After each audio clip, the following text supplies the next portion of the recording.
Winnie, co-chair of the Good Jobs for All Coalition, will speak about these issues facing workers losing their jobs. Good morning. The Good Jobs for All coalitions are here in support of the Recession Relief Coalition's call for social assistance reform, funding for non-profit sector, including housing and homeless programs, and unemployment insurance income reform. And we believe we need all these pieces to make sure that the most vulnerable people and their family can survive through these recessions with dignity intact.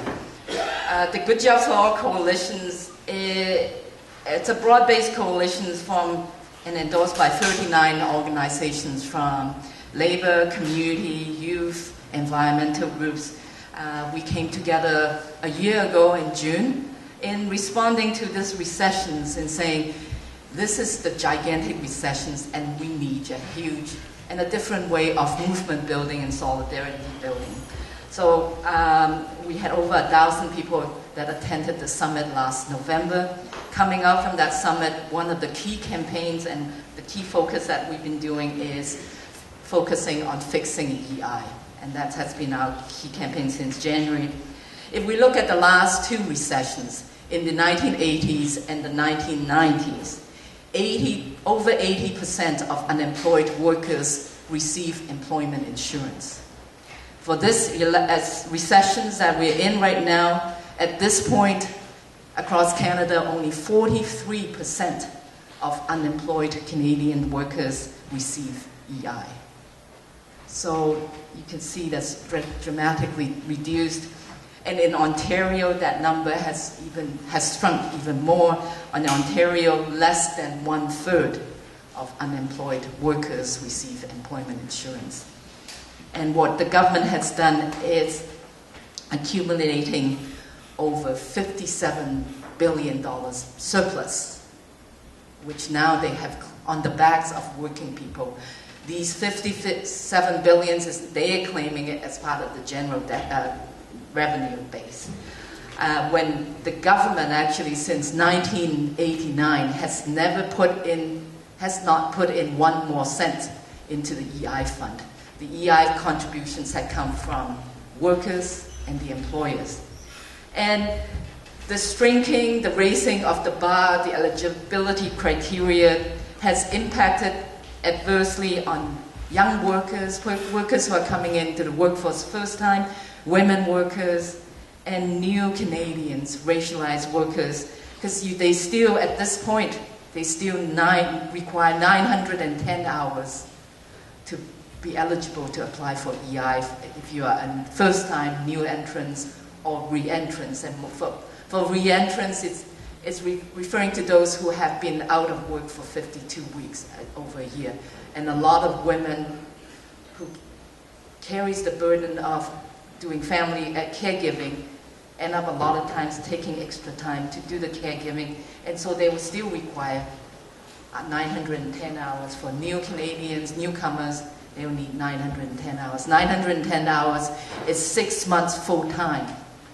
And when women workers are the ones who occupy 70% of part-time workers in Canada are women, 66% of minimum wage earners are women, it directly impacts not just on the hours, but also on the level of benefits that they will get.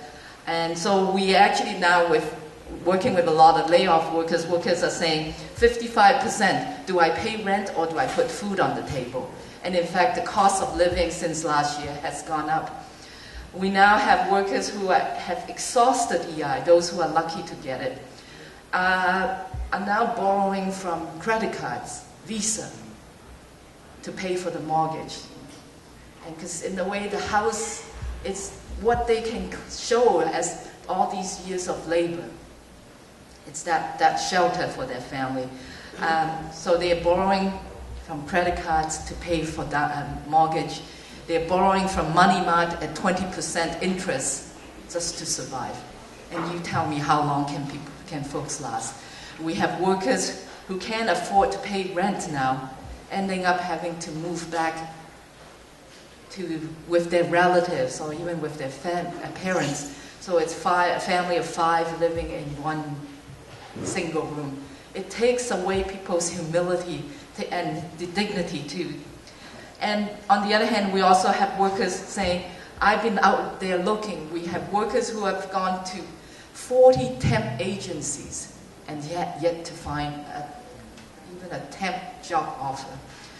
We have workers now who, particularly in outlying area like your regions, who can't afford the public transit fare, because to come down to Toronto, come down elsewhere to look for work, they will need 2 bus fare. And they're saying they're staying home. It becomes, to me, I think this is a man-made disaster. And the workers and their families, the children in particular, are paying the price. We're going to have a summer of discontent. We have, with the schools still on, at least some of the kids get breakfast. They are sheltered a bit away from the parents' anger, frustrations, and that anxiety. Now in this summer, we're going to have, to me, I think this is the devastating impact of this recession is it robs workers and their families of their dignity to be the providers, and it affects and destroys the well-being of the communities. So, and all this is, we have a government that is watching and just letting slide. And I just want to close by saying, if one thing we learned earlier, John talked about the recessions, one thing we learned from the last Great Depressions, it lasts from 1929 to 1939. It took 10 years. In Canada, it took a few more years to recover after the official end of the economic crisis in 1935. It took workers marching, the resistance, on track to Ottawa, which was stopped by RCMP in Regina, and had workers injured and deaf. It took that 10 years suffering for the government, for us to have a national unemployment insurance system that was enacted in 1940. And I'm saying a clear message to the governments, both federal and provincial levels, is saying, let's fix the problem before it gets so bad that people have to live in relief camp. If there's one thing we can learn from that recession, that Great Depression, is we are heading the same way. We don't know the end of this, and we need the government to do a bailout to the workers, the people who are bearing the brunt of these recessions, and it needs to come sooner rather than later. Thank you very much. I'm Karen Andrews. I work at the Advocacy Centre for Tenants in Ontario. I'm a lawyer, but not in the pejorative sense. We're worried about tenants. And Stats Can says that most tenants, 36% of tenants live in poverty or at the low income cutoff. 50% of tenants have incomes that are 50% of what homeowners have.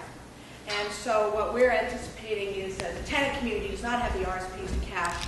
They don't have the cottages to sell. They don't have the kids to move from private school to public school, as we are informed by Toronto Life this month.